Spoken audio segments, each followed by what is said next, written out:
Burada bir neçə problem ola bilər. Ən önəmlərindən biri sizin kontentinizin düzgün şəkildə qurulmamağıdır. Reklama pul gedir, amma insanlar orada nəyin demək istədiyini bilmir. Məsələn, bu yaxınlarda Türkiyənin bir reklamlar Azərbaycan bazarına daxil olmaq istəyən bir şirkətin reklamlarını gördüm.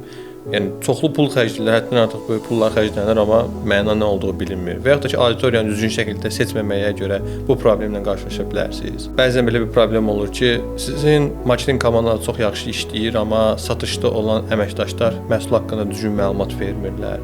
Buna görə də sizin satışlarınız artmaya bilər.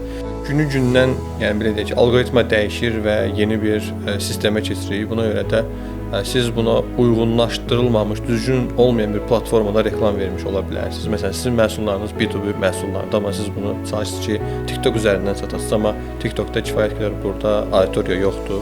Bunun üçün daha çox LinkedIn ola bilər. Yəni burada düzgün platformanın seçimi olmaya bilər. Yəni bunun üçün müxtəlif səbəblər var.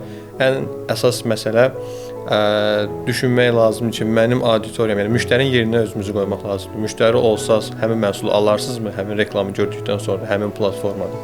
Bunu aydınlıq gətirdikdən sonra artıq sizin reklamlarınıza satış etməyə başlayacaq.